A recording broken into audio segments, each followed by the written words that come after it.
new innovative products, their dominance is killing the small businesses, manufacturing, and overall dynamism that are the engines of the American economy. Several of these firms also harvest and abuse people's data to sell ads for everything from new books to dangerous so-called miracle cures. When everyday Americans learn how much of their data is being mined, they can't run away fast enough. But in many cases, there is no escape from the surveillance because there's no alternative. People are stuck with bad options.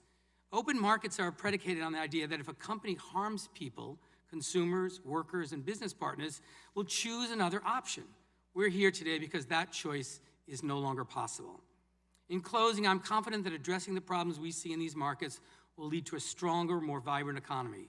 Because concentrated economic power also leads to concentrated political power, this investigation also goes to the heart of whether we, as a people, govern ourselves or whether we let ourselves be governed by private monopolies. American democracy has always been at war against monopoly power. Throughout our history, we've recognized that concentrated markets and concentrated political control are incompatible with democratic ideals. When the American people confronted monopolists in the past, be it the railroads or the oil tycoons or AT&T and Microsoft, we took action to ensure no private corporation controls our economy or our democracy. We face similar challenges today. As gatekeepers of the digital economy, these platforms enjoy the power to pick winners and losers, to shake down small businesses, and enrich themselves while choking off competitors. Their ability to dictate terms, call the shots, upend entire sectors, and inspire fear represent the powers of a private government. Our founders would not bow before a king, nor should we bow before the emperors of the online economy. And with that, I now recognize the ranking member of the subcommittee, Mr. Sensenbrenner, for his opening statement. Thank you, Mr. Chairman. I want to thank the CEOs for quickly working with the subcommittee to appear today. The memorial service for John Lewis on Monday required our attention. However, this hearing is vital to our oversight work, and I appreciate your flexibility. Throughout my long time in Congress, I have prioritized oversight as one of our seminal responsibilities. Part of that responsibility is to periodically review the effectiveness of our laws. And I think it's a good and timely thing that we are now turning our attention to technological innovations, which brings us to all of your companies. Our country stricken by a pandemic becomes a dramatic illustration of the extraordinary reliance Americans have on technological innovations. In these unexpected and unprecedented times, your companies have provided innovations so our nations can meet a myriad of our daily needs. The delivery of groceries, virtual visits with doctors, connecting socially distant families, or keeping our small and large businesses connected. With that responsibility comes an increased scrutiny of your dominance in the marketplace. I want to reiterate something I've said throughout this investigation. Being big is not inherently bad. Quite the opposite. In America, you should be rewarded for success. We are here to better understand the role your companies have in the digital marketplace, and importantly, the effect they have on consumers and the public at large. You lead some of today's most powerful companies, and my colleagues and I have a great interest about what your companies do with that accumulated power. We also know that the tech marketplace is driven by data. So it follows that those who control the data, in essence, control the marketplace. There are broader questions surrounding data, however. Who owns the data? What responsibilities do companies have to share it with their customers or their competitors? What is the fair market value of that data? Is there anything monopolistic in acquiring this data? And what about monetizing it? These are complex issues that Congress, regulators, and even your own companies are wrestling with in the current technological landscape, and the answers to which we owe the American consumers. Since the tech investigation began, we have heard rumblings from many who are quick to say your successful companies have grown too large. Since this hearing was announced, it seems that those complaints have gotten even louder. While I find these complaints informative, I don't plan on litigating each of these complaints today. Antitrust law and the consumer welfare standard have served this country well for over a century. Those laws have provided the framework and creativity to make way for some of our most successful and innovative companies. I will be the first to highlight that. However, as the business landscape evolves, we must ensure that our existing antitrust laws are applied to meet the needs of our country and its consumers. I share the concern that market dominance in the digital space is ripe for abuse, particularly when it comes to free speech.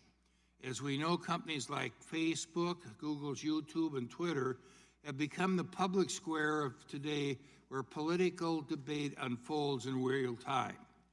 But reports that dissenting views, often conservative views, are targeted or censored is seriously troubling. Conservatives are consumers too, and they need the protection of the antitrust laws.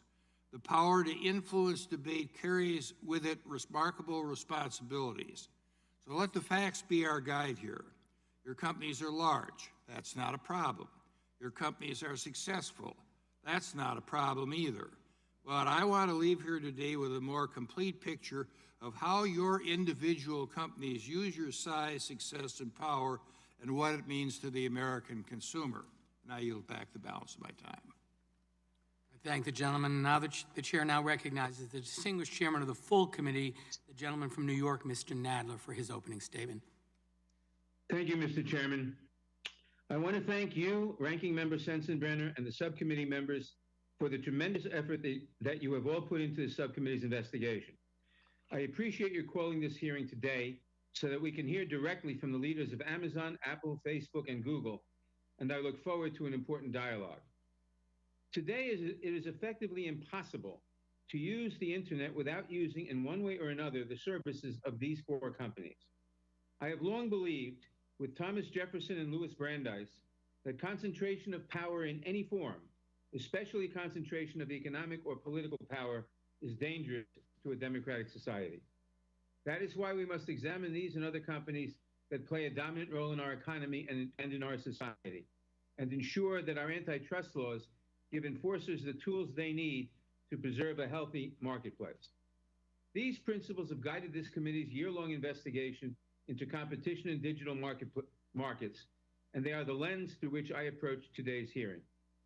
The open internet has delivered enormous benefits to Americans, including a surge of economic opportunity, massive investment, and new pathways for education online. But there is growing evidence that a handful of corporations have come to capture an outsized share of online commerce communications. From providing the dominant search platform, retail platform, and online messaging platform, to providing the underlying mapping services and cloud computing on which hundreds of thousands of other businesses rely, these dominant platforms now comprise the essential infrastructure for the 21st century. By virtue of controlling essential infrastructure, these companies have the ability to control access to markets. In some basic ways, the problem is not unlike what we faced 130 years ago, when railroads transformed American life, both enabling farmers and producers to access new markets, but also creating a key chokehold that the railroad monopolies could exploit. Railroads notoriously abuse this gatekeeper power in a variety of ways. They charge tolls, extorting the producers reliant on their rails. They discriminated among farmers, picking winners and losers across the economy. And by expanding into lines of business that competed directly with producers, they could use their dominance in transportation to favor their own services. These tactics by the railroads spurred fury and despair across the country. Congress initiated investigations to document these problems and enacted legislative solutions to halt and outlaw these anti-competitive practices in the railroad industry and other industries dominated by unregulated monopolies and trusts. Importantly, congressional oversight and legislative reforms during that and other industries dominated by unregulated monopolies and trusts. Importantly, congressional oversight and legislative reforms during this period did not prevent or encumber the inexorable arrival of new technology or human progress. Instead, Congress recognized that these powerful new technologies had reshaped the balance of power in our economy, and that it was the role of Congress to ensure that the new monopolists could not abuse their power. Today, the digital economy poses similar challenges. While the underlying technology is dramatically different, of course, new digital intermediaries have the ability to control access to critical markets. If you are an independent merchant, developer, or content producer, you are increasingly reliant on these powerful intermediaries to access markets and consumers. Across the economy, many businesses live in fear of exclusion from these platforms, a fact that some companies have shared with the committee over the past year during this investigation. The subcommittee's current review of competition in the digital marketplace continues a long tradition in this committee of oversight of the antitrust laws and our economy.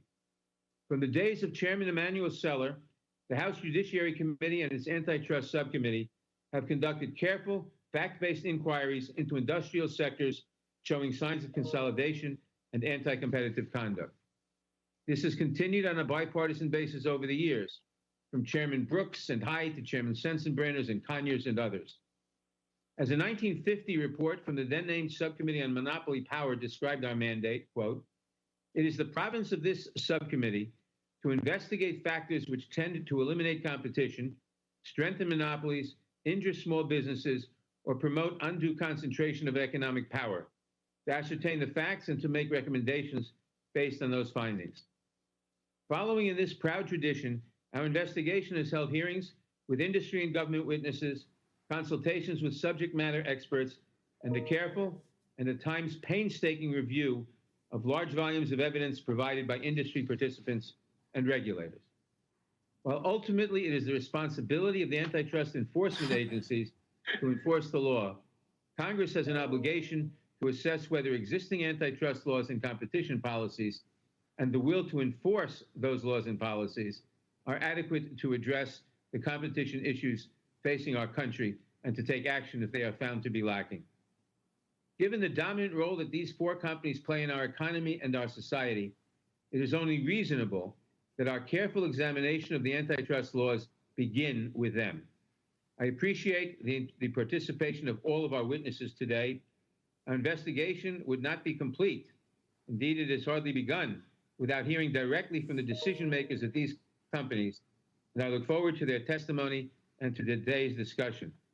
I yield back the balance of my time. I thank the gentleman, and I now recognize the ranking member of the full committee, the gentleman from Ohio, Mr. Jordan, for his opening statement. Thank you, Mr. Chairman, and I also want to thank the ranking member of this subcommittee, Mr. Sensenbrenner. I'm not sure how many more committee hearings this subcommittee or the full committee are going to have this Congress, but I want to thank Jim for his great work for the constituents of his district in Wisconsin for this many years and for the work he has done for this entire committee. I'll just cut to the chase. Big tech's out to get conservatives. That's not a suspicion. That's not a hunch. That's a fact. July 20th, 2020, Google removes the homepages of Breitbart and the Daily Caller. Just last night, we learned Google has censored Breitbart so much traffic has declined 99%. June 16th, 2020, Google threatens to demonetize and ban the Federalist. April 19th, 2020, Google and YouTube announce a policy censoring the content that conflicts with recommendations of the World Health Organization. Now think about that. The World Health Organization, the organization that lied to us, the organization that shilled for China, and if you contradict something they say, they can say whatever they want. They can lie for China. They can shill for China. You say something against them, you get censored. June 29th, 2020, Amazon bans President Trump's account on Twitch after he raises concerns about defunding the police. June 4th, 2020, Amazon bans a book critical of the coronavirus lockdowns written by a conservative commentator. May 27th, 2020, Amazon Smile won't let you give to the Family Research Council and the Alliance Defense Fund, but you can give to Planned Parenthood. Facebook, June 19th, 2020, takes down post from President Trump's re-election campaign. November 1st, 2018, Facebook silences a pro-life organization's advertisement. May 19th, 2016, former Facebook employees admit Facebook routinely suppresses conservative views. And I haven't even mentioned Twitter, who we actually invited, Mr. Chairman. We asked for you guys to invite them as one of our witnesses. You guys said no. I haven't even mentioned them. 2 years ago, they shadow banned 2 members of this committee. 4 members of Congress were shadow banned 2 years ago, 435 in the House, 100 in the Senate, 535, only 4. Only 4. Gates, Meadows, Nunes, Jordan, only 4 get shadow banned. And of course, what did Mr. Dorsey tell us? He said, oh, it was just a glitch in our algorithm. I asked him, what'd you put in the algorithm? The names Gates, Meadows, Nunes, Jordan? I mean, if I had a nickel for every time I heard it was just a glitch, I wouldn't be as wealthy as our witnesses, but I'd be doing all right. We've heard that excuse time and time again. May 28th, Twitter censors President Trump's tweet on the riots in Minneapolis. May 29th, 2020, Twitter censors the White House for quoting the president's comments about the riots in Minneapolis. June 23rd, 2020, Twitter censors the president again for saying he'll enforce the rule of law against any autonomous zone in Washington, D.C. You can tweet all you want about the autonomous zone that happened in Seattle, but the president tweets that he's not going to have one in Washington, D.C. Nope, you can't do that. You get banned, you get censored. Dozens of examples. Oh, I forgot one. Just last week, July 21st. Here's what Twitter did. The leader of Iran, the Islamic Republic of Iran, this is from the largest state sponsor of terrorism. Twitter allows this tweet, quote, the Islamic Republic of Iran will never forget the martyrdom of Soleimani and will definitely strike a reciprocal blow in the United States. So you can threaten the citizens of this great country, the leader of the largest state sponsor of terrorism, that's just fine. But the president says he's not going to allow some autonomous zone in D.C. and he gets censored. All kinds of examples, most of them from this year, and that's what's I think critical for us all to understand. Most of them from this year, an election year. And that's what concerns me and so many Americans, because we saw what Google did in 2016. We all know about the email the day after the election where top executives at Google email chain where they talked about the silent donation Google made to the Clinton campaign. Now, thank goodness it wasn't enough, and in spite of their efforts to help Clinton, President Trump won. But we're 97 days before an election, and the power, as the previous chairman and ranking member have said, the power these companies have to impact what happens during an election, what American citizens get to see prior to their voting is pretty darn important. That's why this committee hearing is important. Look, we all think the free market's great. We think competition's great. We love the fact that these are American companies. But what's not great is censoring people, censoring conservatives, and trying to impact elections. And if it doesn't end, there has to be consequences. There have to be consequences. That's what I'm concerned about, and I think what so many Americans are concerned about. So I look forward to hearing from our witnesses, Mr. Chairman. And before I yield back, Mr. Chairman, we have a colleague. I would ask unanimous consent that Mr. Johnson, the ranking member of the Constitution Subcommittee, be allowed to participate in today's hearing, which is our customary practice for subcommittee hearings. The gentleman makes a unanimous consent request. Mr. Chairman, I would object. Objection is heard. I now have the pleasure Mr. Chairman, of introducing today's why witnesses. are we not allowing? It is customary. Mr. Jordan, there was a unanimous consent request. Objection was heard, and now we'll introduce our witnesses. This has never happened. It is now my pleasure to introduce the today's witnesses. Our first witness is Jeff Bezos, the Chief Executive Officer. Mr. Jordan, I have the time. But this is the ranking member of the Constitution. We're talking about people's liberties here. We got the ranking member. Mr. Jordan, you made a unanimous consent request. Objection was heard. Those are our rules. Objection was. It is now my pleasure to introduce today's witnesses. By the Mr. Our first witness is Jeff Bezos, the Chief Executive Officer of Amazon.com. Mr. Bezos founded Amazon in Excuse me, I'm going to remind members of this committee, unless you are speaking, our rules require you to wear a mask according to the attending physician. No, I'm speaking about another member of this committee. I'll begin again. It is now my pleasure to introduce today's witnesses. Our first witness is Jeff Bezos, the Chief Executive Officer of Amazon.com. Mr. Bezos founded Amazon in 1994 as an online bookstore. Since then, Amazon has grown to be the largest online retailer on the internet. Mr. Bezos has also oversees his company's expansion into areas including cloud computing, digital streaming, and artificial intelligence. Mr. Bezos received his Bachelor's of Science from Princeton University. Our second witness, Sundar Pachai, is the Chief Executive Officer of both Alphabet and its subsidiary Google. Mr. Pachai joined Google in 2004 and has helped manage a number of successful products, including Google Chrome, Gmail, and the Android operating system. Mr. Pachai also oversaw the company's popular search products, Prior to his time at Google, Mr. Pachai worked in management consulting at McKinsey. Mr. Pachai received a degree in metallurgical engineering from the Indian Institute of Technology, a master's degree from Stanford University, and an MBA from the Wharton School of the University of Pennsylvania. Our third witness is Tim Cook, the Chief Executive Officer of Apple. Mr. Cook joined Apple in 1998 and served as its Chief Operational Officer until under Steve Jobs. In 2011, Mr. Cook was named CEO. While at Apple, he has overseen their expansion into new markets through the launch and developments of products and services like Apple Pay, Apple Watch, iCloud, Apple Card, and HomePod. Prior to joining Apple, Mr. Cook served as the Director of North American Fulfillment for IBM. Mr. Cook received a Bachelor of Science from Auburn University and an MBA from Duke University's Fuqua School of Business. The last witness at today's hearing is Mark Zuckerberg, founder, chairman, and CEO of Facebook. Mr. Zuckerberg initially launched Facebook in order to help connect college students at his school more easily. Since then, the company has grown into the world's largest social media platform with 1.7 billion global daily active users. Mr. Zuckerberg attended Harvard University before leaving to focus full-time on developing Facebook. We welcome all of our distinguished witnesses and thank them for participating in today's hearing. And now we'll begin by swearing you in. And before I do that, I want to also remind you that you are the only ones from your respective companies invited to testify today.